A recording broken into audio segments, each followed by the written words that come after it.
Welcome to the Brain Warriors Way podcast. We are here with our very good friend and neighbor, Dr. John Townsend. John, it is just such a joy to have you.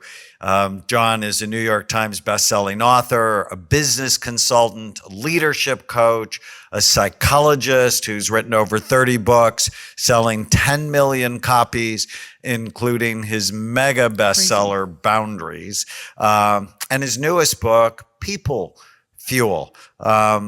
We'll talk more about some of the accomplishments he's had, but John, it is just such a joy to welcome you to the Brain Warriors Way podcast. It really is. Welcome. Thank you, guys. Glad to be here. So you mentioned that People Fuel was a double bestseller. Yeah. Is that true? So I'm really excited for you for this new book. It was a double bestseller on Amazon. It was number one in Christian and number one in which other category? Christian leadership. Number one in Christian leadership, and number one in Christian self-help the day it was released. Wow. So it's like, since it's a holistic, you guys are holistic like I am, like the personal and the professional must go together. So right. I think the market will recognize that. Fantastic. Well, good for you. Thank you. That's wonderful. And the book has a whole bunch of 5-star ratings on Amazon. So why did you write this, John? Most of what I do is I work with really high capacity people like CEOs and family business owners and people that have accomplished a great deal. And I started studying them to see what their secret sauce was, because we always want to know what they did very well so we can emulate it. And I noticed that the ones that had longevity, did great work, changed lives, changed businesses, hugely successful, is that they had a cadre of people around them that were the right people. And the ones that had the ups and downs tended not to have great relationships. In fact, most of their relationships were giving relationships, outgo relationships, where they're developing people, mentoring people, coaching people, growing people, but very few really high quality people for them. And I started looking at the research. In fact, you and I have talked about that research, Daniel, about how the meta studies say that people who don't have some very, very close, vulnerable relationships, they have more emotional struggles, more health struggles, and a higher mortality. So I said, I got to write a book about it. How do you maximize the gain people in your life? And how can you minimize the drain people? Because it's a big deal. Oh my goodness. We've had this conversation more than twice in our lives. Yeah. So walk us through some practical tips that our listeners can take away. And we have almost an hour, but we're going to break this up into 4 shorter podcasts. So what are some high-level ideas that we can begin with? The number one high-level idea is that we need to understand what I call relational nutrients. We're all into bionutrients. I mean, you guys are really healthy, and you help people be healthy. We know we need to eat right and have the right supplements, et cetera, et cetera. And if we don't have enough calcium, we get osteoporosis. If we don't have enough of iron, we get blood diseases. What's the blood disease? Anemia. My brain's not working. And I took that and I went, we also need relational nutrients. In fact, I've trademarked the term relational nutrients, where it's not in a supplement, it's not on a tab, but there are nutrients we have like encouraging each other, challenging each other, really deeply listening to each other, empathizing with each other. And they're not transferred by a tab. They're transferred by my brain to your brain and your brain to my brain in a conversation, in a text, in a dinner out, in a lunch or whatever. And that's how we stay healthy. It corresponds so much with the work you guys are doing because you're pioneers in this area. So the number one practical thing is you've got to be able to identify what you need and where you can get it from. If you go to relationalnutrients.com, it has a list of all 22 nutrients, and there are 4 categories. Be present with each other. Shut up and listen. We need people sometimes just to shut up and be with us in the well of challenge. Or convey the good. Sometimes we feel down. We don't believe in ourselves. We had a loss. We need somebody to kind of pep us up and say, you're okay. So there's be present. Then there's convey the good. then there's deliver reality. Sometimes we need somebody to say, I need a Yoda figure here. You're a smart person. I need you to go with my why. You're my kind of a Merlin for me. Help me understand what the heck's going on in my family, in my business, in my head. And the fourth one is called call to action. Sometimes we need people to kick us in the butt and say, okay, you understand it, do something. Take some action steps. Take some homework. We've got those 4 quadrants of 22 nutrients, and you're getting those every day, and you're giving those to people in your company, giving those to people in your life and your family, life goes pretty well. So with the relational nutrients that are kind of key. So I just went to relationalnutrients.com. I love this. It's laid out really well. Tan and I on the Brain Warriors Way podcast, we always talk about our 4 circles of health and illness. So there's the biology circle, which is your brain and your body. There's the psychology circle, which is your mind. There's the social circle, which is who you hang out with. And there's the spiritual circle, which is, well, why the heck do you care? And this is more social, I suppose, although all the circles work with each other. But it's overlap. just such a clear explanation of the social circle. And I bet there's a lot of people like you and I listening that spend probably more of their time caring for others. Tana's writing a new book called One Less Scared Child. It's actually about the reluctant healer. It's like when you have people in your life that need help, and you don't really want to do it. Because of your own trauma. Because of your own trauma. How do you navigate that? And, oh my gosh, Hannah, that's going to be a bestseller. That book needs to be written today. Great. Thank you so much. But it sounds like People Fuel is part of the solution to that, is to make sure you're balanced rather, because I bet a lot of people listening are not very balanced. Yeah, this is interesting because we talk about this a lot, actually. We do spend probably the majority of our time as the people helping, which actually feels good most of the time. But there are days I wake up and I'm like, I'm not answering my phone today. I'm done. Like, I'm just done, because it's exhausting if you're not balanced. If you're not balanced and you're not refueling, you're absolutely 100% right, John. It's exhausting. And I can tell you how you can do a test on yourself, guys, is you go to lunch with somebody, and if you're with the right person, you go where you feel, I can rule the world. I've got energy. I've got creativity. And then there's some people you come away from lunch and you go, I need a nap. Yeah. Well, that tells you. No, it's so true. And it's why I don't join a lot of the social circles in my area. I hate saying that. I'd rather write a check and just, do my part. But I choose my social circles outside of that. It just feels draining to me. My friends are not like that. My friends are very uplifting. They care. So. Well, and do you notice, one of the things I notice is when people don't ask you how you are, and they just start with the problems that they want you to solve for them, that those are relationships that are in the draining category. So that's one thing we could have our listeners, if you would, anyone listening, maybe write into us, either leave a question or a comment about something you learned today. Are you one of those people? Could you do better with asking? I know I could. There are times, even with you, where I call you and I launch into what's going on. And I actually recently have tried to be more conscious about, how was your day? What's going on with you? What did you do today? Because I know that it's easy when you're as busy as we are. You're my person. So it's easier for me to launch into it. So how many of you think you could do better, or are you on the other end of it? Are you on the receiving end of people always calling you? And so could you be better at and more assertive at, like, I love you, but could you listen for a minute? I need to talk to you. I would love to hear what people have to say about that. And what would you say, John? How would you handle that? Well, that really addresses the second part of the book, guys, which is another model when I talk about the 7 C's, like the letter C of relationship. And that when y'all said you got to be in balance, this is about the balance, because there's nutrient-rich relationships and there's nutrient-draining relationships.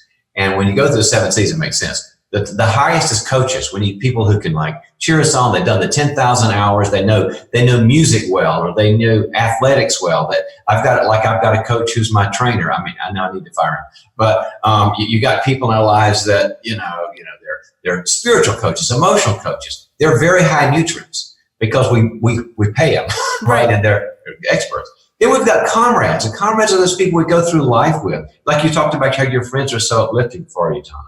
And Tana Banana. Okay. Tana Banana. You know me, I'm being trained. And so the comrades are like, they're in the fight together. Then you've got people who are casual, like just sort of existential, have a glass of wine and talk about life, good people. And then you've got colleagues. You got to have good people you work with. And then you've got the people that are care. And care are people that are without. I mean, anything from somebody in sex trafficking that's really awful, or a developing country, to somebody young who comes to you guys and says, can you mentor me because you know a lot? We have to care about people. And then there's chronics. And you guys know I'm originally from the South. And chronics are what we used to call in the South, bless their heart. I mean, they're just a mess. They're always a hot mess. They never learn their lessons. They're always in trouble with money and family, and they never learn. And you give them all this advice. They never do what you say. And since the three of us are people helpers, we tend to throw all our energy in the black holes of the chronics, hoping that they'll get better. And we miss our kids' soccer games because they're always happening, and they just have a flat learning curve. Mm-hmm. And then there's contaminants, and contaminants are dangerous, toxic people, and you got to stay away from those. Most of the people that I work with will look at that list and go, I'm bottom heavy. I don't have enough coaches and comrades, deep friends, and I've got too many care, chronics, and contaminants, and you got to right size it. Yeah, I totally agree with that. So it's interesting, though. I've got we have two family members in our lives, and it's so interesting. I would say one is a chronic and one's a contaminant for sure. But the difference for me is that the chronic, at least she definitely needs a lot, but she's always asking how we're doing. And so it makes it less, she cares. They can be nice people. She cares. And so that makes it less draining than the one that just really feels toxic. And that one, I don't have a problem. I don't have a problem drawing boundaries and saying I'm done. I think you're the poster child for the book Boundaries. Oh, for sure. But I learned that the hard way. So there's that difference there, and you have to figure out where that line is for you. One you pour into too much, and the other you have to protect yourself from. They're very different.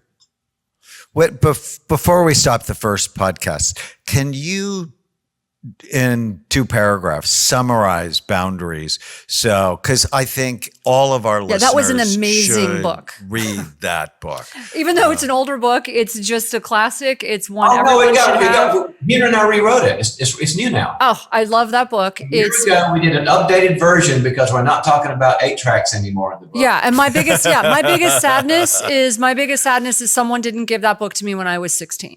So that is a book that should be read very early in life. Yeah, we wrote it 27 years ago. Tina and I were 10 years old at the time we wrote the book.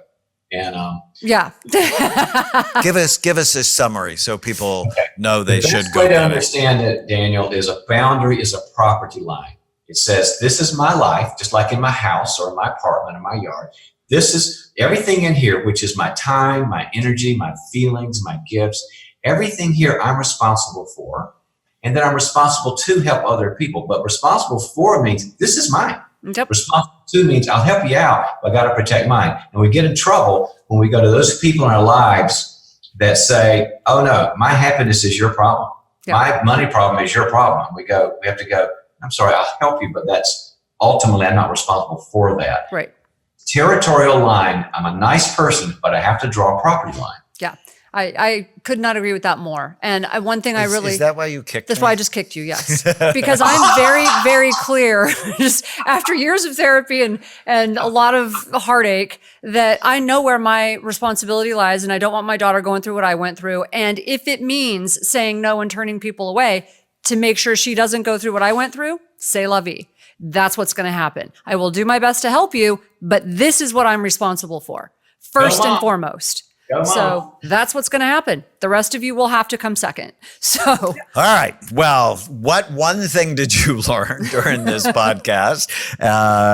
Post it on any of your social media sites. Also, if you leave us a review on brainwarriorswaypodcast.com, we'll enter you in for a raffle. Also, lead us your questions. Stay with us. We're going to be back with Dr. John Townsend.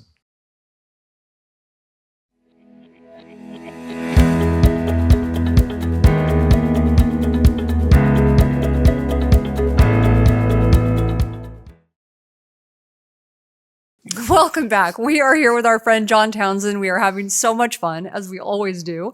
We are talking about people fuel, which I love. And we were just talking about your C's, the C's involved with people fuel. Maybe you can recap that one in this, and also how to draw boundaries with people and ask for what you need. And I would love some practical tips going into this episode on how do you do that? How do you balance that? How do you balance getting what you need? Like, now we know what they are. Let's talk about, like, how do you balance getting what you need? Before we do that, I recently actually was able to teach. Dr. Townsend founded the online Townsend Institute for Leadership and Counseling at Concordia University in Irvine. So for people who want to learn more after they read People Fuel or Boundaries, that he has an organizational leadership, executive coaching, and counseling program, and has students literally all over the world. So, John, how can they learn more about the Townsend Institute? TownsendInstitute.com. We're really excited about what's going on, Daniel. You're one of our top fellows. In other words, we have experts, people like you, Ken Blanchard, the Gottmans, and there are hundreds of students around the country where they're either getting a master's in counseling or coaching or leadership. And we're highly relational, and we try to blur the distinction between online and reality, because people think, oh, online degree, I'll sit in the kitchen with my laptop and my bunny slippers and my cocoa, and it's not like that. Our professors and our people are very connected, very video friendly. They want to get to know you. So we make it a very relational experience. And people are getting great jobs now. We've been around for 3 years, and people are calling back saying, I'm at the top of my job. So that's awesome. Yeah, we're excited. Excellent. Okay, more on People Fuel. I like it. So tell us how they balance. Tana, you asked the right question, which was, what's some practical ways we can make sure I'm getting my needs met? Let me review what the 7 C's are, and then just give you a quick idea. There are 7 categories of relationships, from very giving, relationally nutrient-rich relationships to more of the relationships that are draining. You got to understand. First is coaches. Coaches, either they're pro bono or you hire them, but they know business, or they know family, or they know self-help, or they know working out. And they're very important for you. The second is comrades. We all need what I call in the book a life team. And the life team is 3 to 10 people that know everything about you. They know the messy stuff. They know the hurts. They know the failures. And they don't care. And I wish you guys could see this. Tana just rubbed. He's more than my comrade, but you're my person. Yes.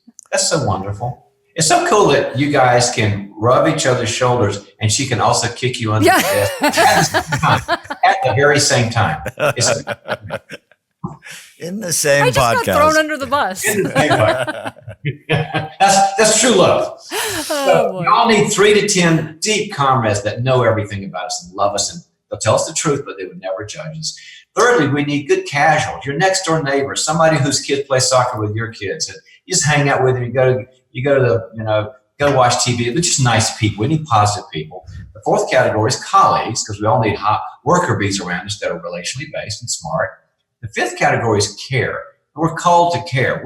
The 3 of us are very fortunate. We have been really fortunate in our lives. We've had a lot of struggles, but we've also had a lot of victories. Mm-hmm. So we care deeply, and all of us, the 3 of us, have people that we commit to who could never pay us back. Mm-hmm. There are people in developing countries, or people you're mentoring, or people you're encouraging. We need care relationships. Then the next one is what's called chronics. And I said in the last podcast, I'm from the South originally, in California with you guys, but in the South we call them bless their heart people. Bless their heart, they messed up their marriage again. Bless their heart, they lost their job. Bless their heart, their kids smoking dope. And they kind of never learn, because they just don't learn. And so they're nice people, but they're kind of a drain. And the 7th one is contaminants. And they're bad people. They're toxic. They want to divide your marriage. They want to divide you. They want to divide your family, your organization. You got to stay away from them. Most people have too many care, chronic, and contaminants. Now, you're always going to care about people, but I know people who are on too many boards, and they're flying around to too many organizations, and they're doing way too much service, and their family's going, what's your name? Sometimes we've got to put them back to care.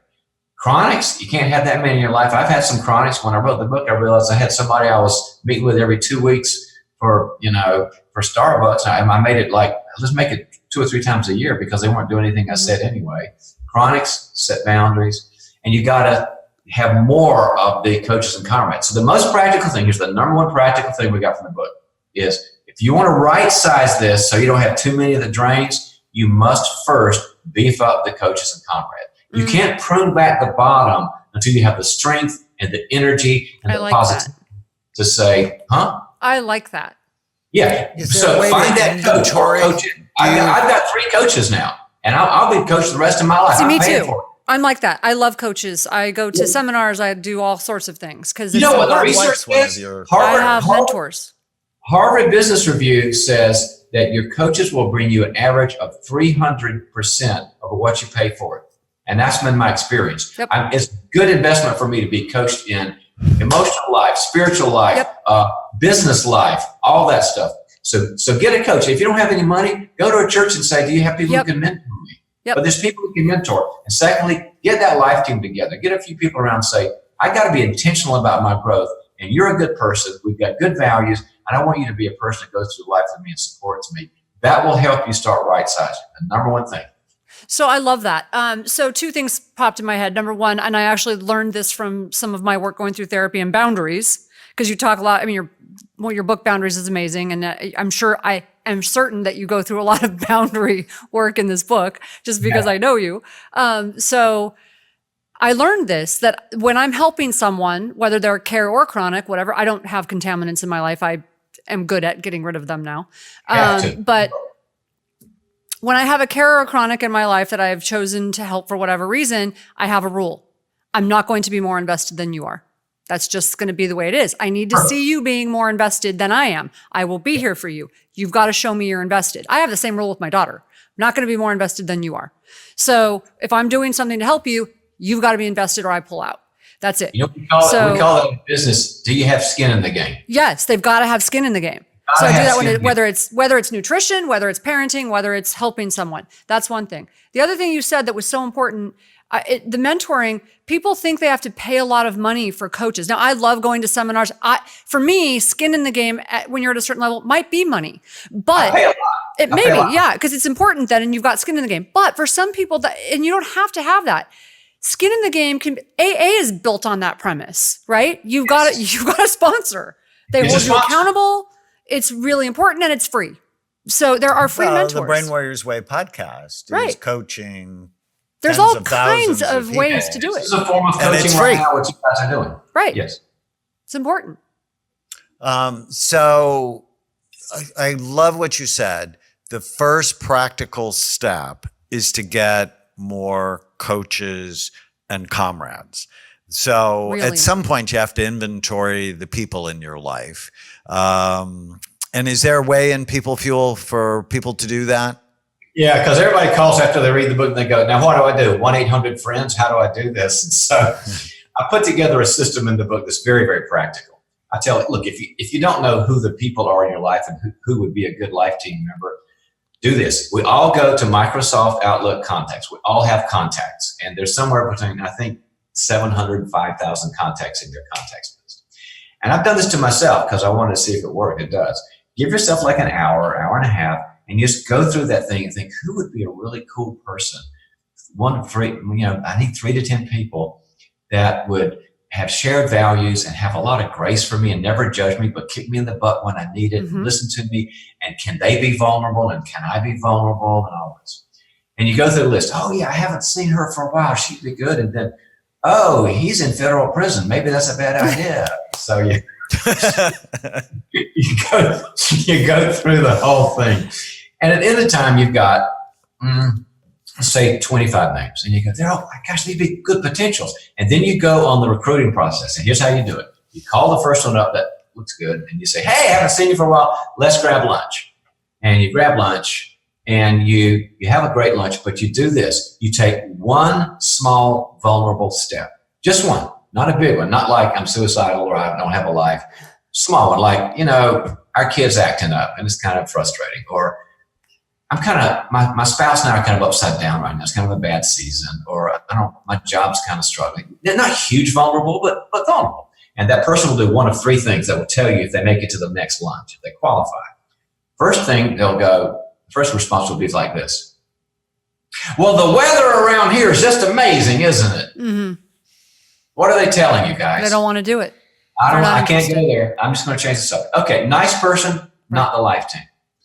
The second response is, oh, your kid's acting up. Okay, here's 4 books for you to read. By the way, are you waking up early in the morning? Do you hug your child? Have you set good boundaries? Are you playing with your child? Have you gone to this conference? And here's three more things you want to do. What they're telling me is, I'm an advice monster. I can't connect with you. I'm just going to give you advice. Nice person, but not life team. The third response is the money, where they put down their fork and they look at you with these eyes of caring and they go, I had no idea about Susie. I'm so sorry. I love your kid. So how can I help? What's it feel like? It must be overwhelming. What's going on? And they have the capacity to move toward the negative. They're not afraid of the negative. They move toward it. That qualifies them for the next lunch. So you do it again, like a couple weeks later, and again. And by this time, they're opening up more. And about the 4th time you make the pitch and you say, I'm in a stage in my life where I'm getting intentional about personal growth. I haven't really focused and intentional. I love you and I love how we hang out. And the way I trust you and I hope that I'm helpful to you. Would you like to meet together every couple of weeks, once a month, every week, and just talk about life and share things that we can't share with others? And that's how you build. It takes probably 4 months. I've taken CEOs through this of major billion-dollar corporations because they didn't have these relationships. All they had was their spouse and their dog. So they had their lab because their lab loves them and their spouse. And I've said, go do that because you're in a deficit. You don't have enough people fuel in your life. And they come back and they go, 90% of the people said easily, I'm in. I don't have this either. I don't have a place to go to be vulnerable. All I got is my spouse and my dog, and I'm overwhelming both of them. I'm in, and everything changed. That's the practice. So good. Yeah. All right, stay with us. When we come back, we're going to talk about setbacks and resilience and how to stay charged. We're with Dr. John Townsend, the author of People Fuel. Boundaries, you can get them everywhere.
Welcome back. We are here with our good friend, Dr. John Townsend. This is so important. Such a great podcast. I mean, we're going deep Yeah. into the social circle because you become like the people you hang out with. It's something I have just said for so long. People are contagious. They're sort of like the flu, Right. in a bad way, but in a good way. They can just make you feel amazing. Mm-hmm. So Dr. Townsend is a coach. He's a trainer. He's a psychologist. We're so happy. He's an overall to have amazing him. human being. And you had a question. I do. So we talked about how to build up which is so important, build up the positive people in your life. Now we really need to talk about how to minimize, probably never going to eliminate them, nor would you necessarily want to. We talked about a cleanse. Cleansing the negative people that are draining you. If you're not like me, who just is like, bye, and is able to block people and not feel that bad about it. If you're one of those people who has a really hard time with it, what do you do? Well, number one, there are some people that if they had the right approach, they could change. I don't want to leave a person if they bug me, if I haven't talked to them about it. There are some people that there's mild, moderate, severe. Now, moderate, severe, you got to be like Tana. Bye. But the toxic ones. Yeah, but a mild person might go, sorry, I didn't know that. And here's the way you do it. You tell them no. Because no will they'll say, well, that's hard. You won't meet me as much as I said or whatever, or how much I need. And you go, no, I can't. But they'll go, oh, I'll adapt to that. But really crazy people will leave you. Mm-hmm. They self-select because when you tell them no, they can't get what they want. They can't get your time. They can't get your love. They can't get your money. They can't get your energy. What do? When you say, no, I can't do that, that's not okay, they go find another target. Right. So the key part is just starts frustrating them and telling them no. You basically, here's the mantra, guys. You change a controlling person to a frustrated person. Yeah, that's interesting. So one example of a toxic situation, this is where I blocked someone's number. I did that, said, I can't help you with that. Here's what I can help you with. It wasn't what that person wanted, but would have actually helped them. Probably more in the long run. And they blew up and tried to split and do all kinds of things and toxic things in the family. That's when I blocked them. That's a toxic person. So that's one strategy that I've learned with boundaries is give them another option besides the money that they're asking for or the whatever it is they're asking for that you just can't give them. Give them an option that's actually going to help them long term, a valuable, your time or something that you can give them or advice or whatever it is. Or give them another person. Is say, right. I don't have time for this, but this organization or whatever might help you. Right. If they go away and they're not interested, then that's one thing. If they become toxic, then that's a whole different story. It's a whole different thing. Yeah. So let's talk about setbacks and resilience, and all of us have them. I have a phrase that I've grown to love, be curious, not furious. Mm-hmm. So really try to understand what happened and then learn from it, because everybody has setbacks.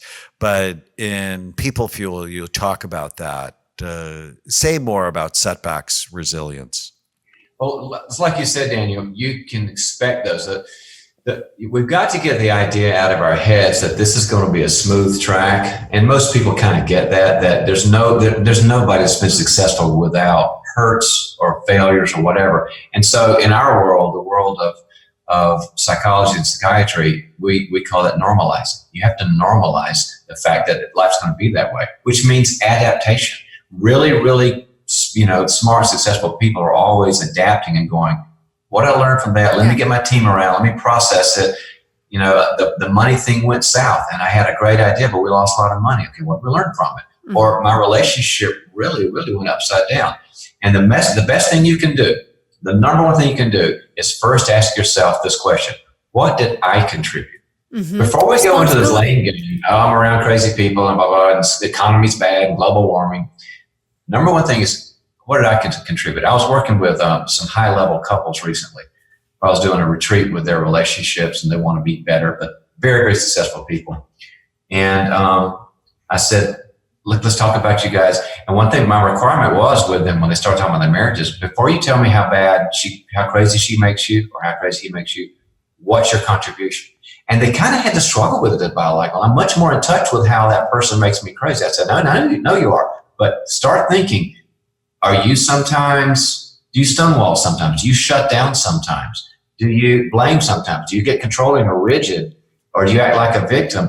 And then it became a very good retreat. So number one, take the beam out of your eye. I love So that. let me add to that a little bit, because I do something very similar with my patients.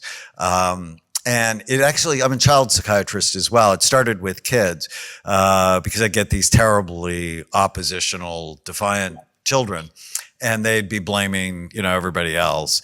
And I'm like, so how do you make your mother crazy? And they're like, I don't. And I'm like, no, you do. Think about it with me.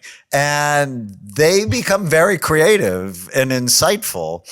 And so I then started using that with couples. I'm like, so what is it that you do that makes them upset? And, they'll go nothing, but then they'll think about it, because if you know what you do that makes them upset, well, odds are you also know what you do that makes them smile and what you do that makes them. So it's centering them in their power place, because I know today I could get Tana to start screaming at me if I told her to shut up, sit down, and you just need to stop and listen to me. And she just starts screaming. I'd start laughing. But I choose not to do that. No universe I know about is that going to ever happen. I would just think he hit his head. But anyways. But I choose not to do the things I know. And that puts me in a powerful place. See, the thing you just said it. What I love about what you do with that and what you're talking about, John, you both said my favorite word, responsibility, but you frame it in a way of power. So when they do that, when they take responsibility, they are more powerful, and they're not a victim. And that's just so important. So I love you both have that in your work, that responsibility portion. Absolutely. There's another cool idea. I've been studying this a lot. You guys are probably familiar with it too, that there's a step beyond resilience now, and it's called anti-fragile. A very good book was written by a guy who wrote about culture and psychology called Anti-Fragile. And his thesis is like the bones, when you break a bone, when you mend it and do all the right things, it comes back stronger than it did. His point is, if we treat everybody in our life like broken bird shells and like I got to walk on eggshells around you. And there are fragile people there, and we've all treated them. There are people that need to be, going in residential treatment care, or they need to be hospitalized because they're so fragile. You're very tender with them. But most people, if you can help them to not feel scared about negative things and not be scared of failure, they come back stronger than we were. Resilience means I come back at the same level. Anti-fragile means I come back at a higher level. So with the stress of the bone, gives me a stronger bone. And that's where we need to go when we have a setback. Yep. Yeah, there's another word for that I like called work hardening. So when someone goes off work because they have an injury, you don't just send them back to work when they're sort of okay. You need to strengthen them even beyond that. Don't you also call it post-traumatic growth? Post-traumatic growth is another great term. Those are great concepts to give you guys, the audience, hope that this isn't going to put my life back together. I may come back stronger from this. You might be better. I might be better. And so before we end this podcast, what are a couple of practical things you tell people when they have a setback? It happens to all of us, either in our finances, our health, our marriages, with our children. Of course, if you have teenagers, there's a setback once a month. I have four things I tell people. One is you cannot process this alone. I mean, you and I, the three of us, are very relational people. You can't process the setback alone and just do it in your head. You got to have some safe people that you can say, it really sucks now and I'm really discouraged. Because if nobody's there to contain it, it's too much for your brain. So find those safe people and process it. Number two, deal with the judge in your head, because we all tend to blame ourselves and beat ourselves up. And it was all me and I'm a failure. I let everybody down. And Tana is laughing her head off. Yeah. You should just wear your black robes. The judges. I think that would just be. You should wear your black robes. Tana, are you saying you know somebody who has a judge? Not me. I don't know anybody like that. Okay. It's a theory. So we all have that mean judge that says you're letting everybody down, you're a loser, and you'll always be this way. You got to deal with that judge and say, you got to be nice to me. So you get the support, you deal with the judge. Sometimes we need to grieve. We're finding out that the neurology of grief is a very helpful thing. Don't just get back on the horse and say, okay, I'm learning. You might say, I'm sad I lost a relationship. I'm sad about that. Or I lost an opportunity in business or something that my kids have. But it's healthy to grieve. There's all kinds of great research about grief. And the fourth one is adapt to the new normal. What did I learn so that I can behave differently? If you do those four things, the setbacks are fine. I love that. I want to share before we end today one of my favorite stories of post-traumatic growth. And the reason I think it's so powerful is because it was from a teenager. Our niece, who we've been helping, who is 14, who went through a truly traumatic and tragic situation. We helped get them out of foster care, my two nieces. We were having dinner talking about that. Yeah, it was really hard. And so my 14-year-old niece, who's now down here, she's an honor student going to an early college, school. And she's amazing. She's this amazing kid. She's very resilient. And we've been trying to influence her. Now, this is an example of someone you want to influence, right? This is an example of someone you want to invest your energy into. Yep. She's in the care category. She's just an amazing human being who's trying really hard. She's absorbing it like a sponge. She's doing everything she can. That's worth the investment. Oh, absolutely. And the other day we picked her up from a dance. She got invited to a school dance, and she's in the back of the car. And after we dropped her friends off, she said, we said, I don't even know how it came up, but she looked at me and she said, I'm actually happy about my past now. She used to be so shamed by it. And I said, why? That's a switch. She said, because I know I can go through anything now. She goes, it doesn't matter. I can tell people about it and it doesn't matter anymore because now I know I can handle anything. It gives me chills because I was floored that a 14-year-old could own herself and be post-traumatic growth. Just be so responsible for her life. And we all talked about post-traumatic growth. You just got choked up right then, and I got choked up too. Okay, we all three got a little choked up about your niece because all of us feel that. All of us feel like there's got to be a chance to redeem these bad years and to come back a better person. And I want 40-year-olds to be able to do what a 14-year-old can do. 40-year-olds can do it. If a 14-year-old can do it. The only reason you were able to help her as much as you have is because you came to grips with the demons in your own past. Yeah, when I was in my 30s. But whatever the age, in order to be the reluctant healer, you have to deal with the demons in your past, which you've done head on. I'd be afraid of the demons if I was them. Anyways, we're going to come back with one more. Wait. It's because of special people in my life. Since we're closing it on this note, it's because I have an amazing husband. I have amazing friends like John Townsend, his book Boundaries. I have amazing mentors in my life that I sought out. So you take responsibility, you seek these people out, and it will change your life. And responsibility is never your fault. No, it's not blame. It's your ability to respond. Stay with us.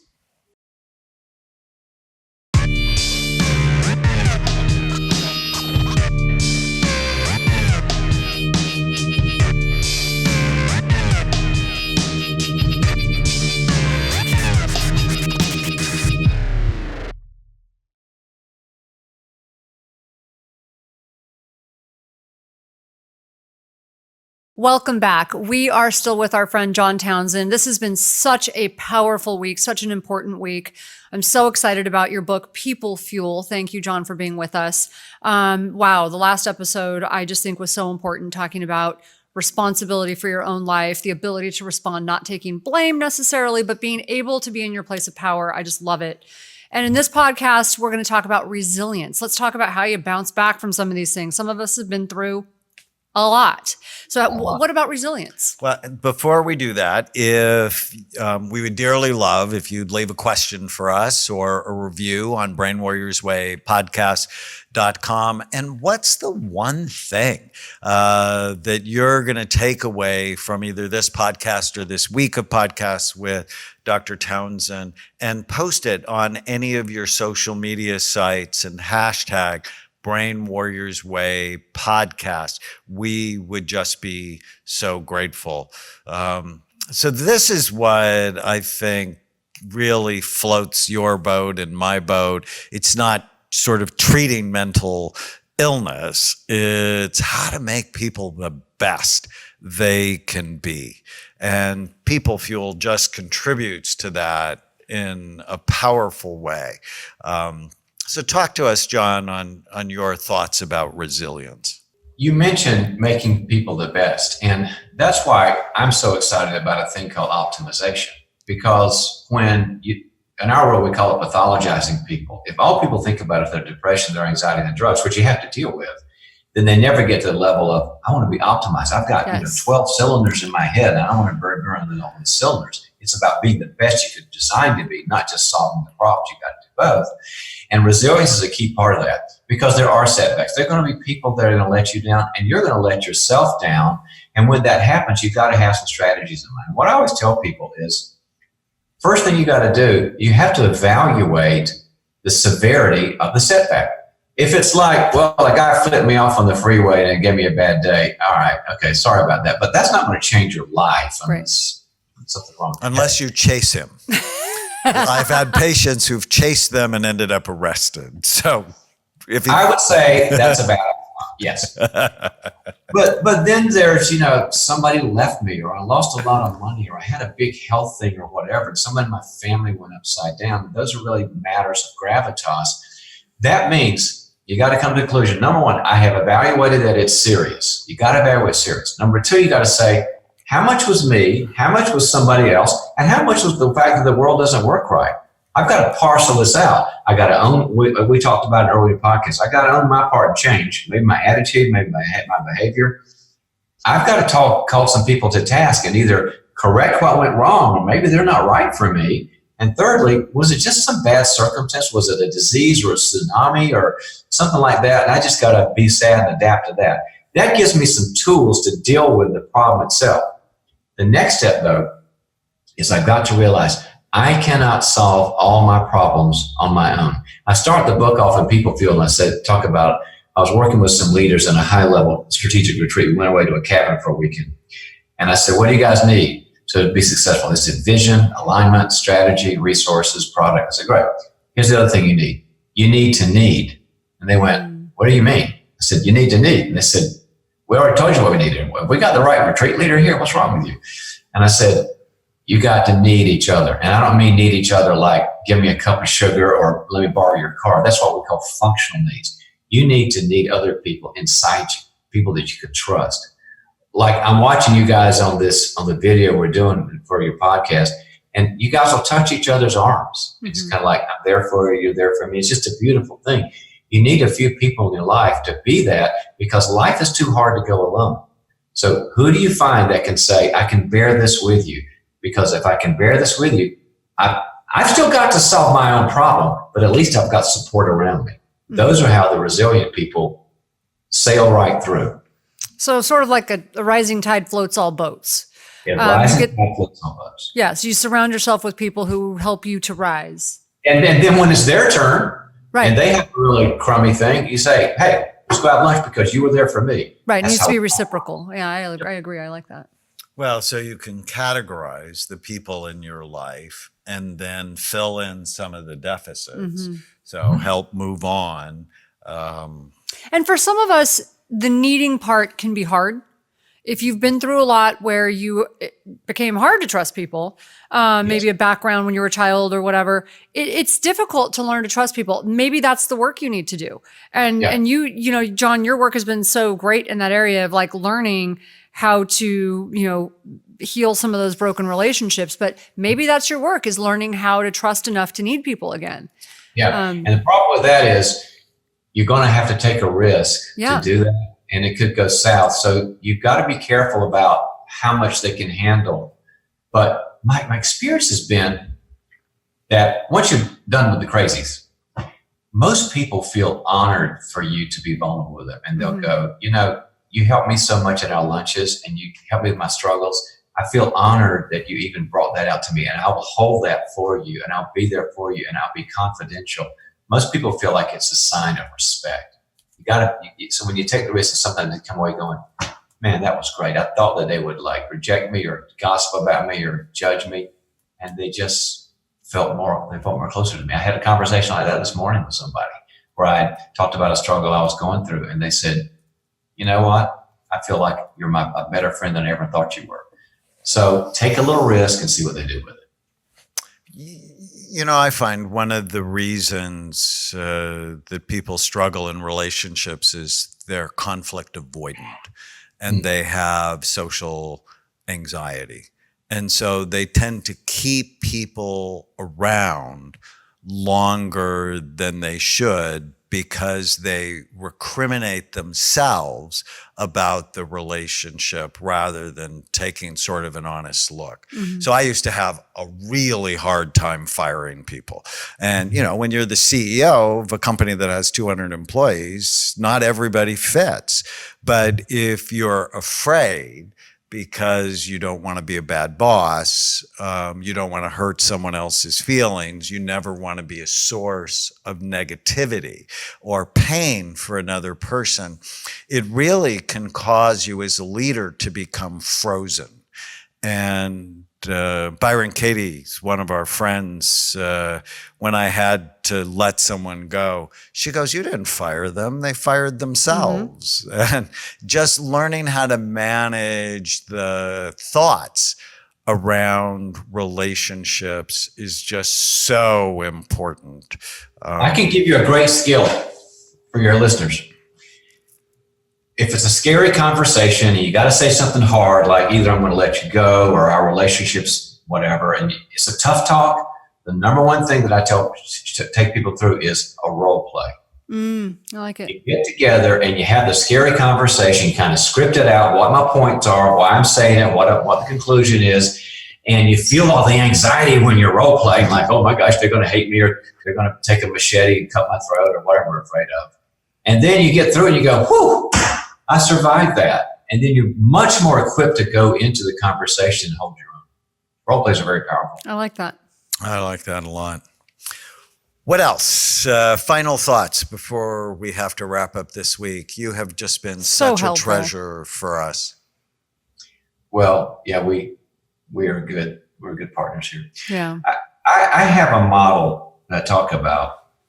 When you said be all the best you can be, it's three steps. All of us were designed to be fully to be fully functional. I want to be as helpful and burn up my energy to do the right things. By the end of my life, on my tombstone, I don't want it to say, nice guy, he thought about himself a lot. That would kind of suck, right? I want to be fully functional, use everything. But to be fully functional, what the neuroscience says is I must be fully loved. Because love brings up the nutrients and the energy and the positivity and resilience. I got to have people love me. That's all good. But the third one's hard. And Tana just referred to it. Fully functional means I got to be fully loved first. But to be fully loved, here's the hard part. I've got to be fully known. I've got to be fully known by not everybody, a few people, 3 to 10 people. And they know the pain. They know the mistakes. They know the hurt. But I can trust them with me. That's you.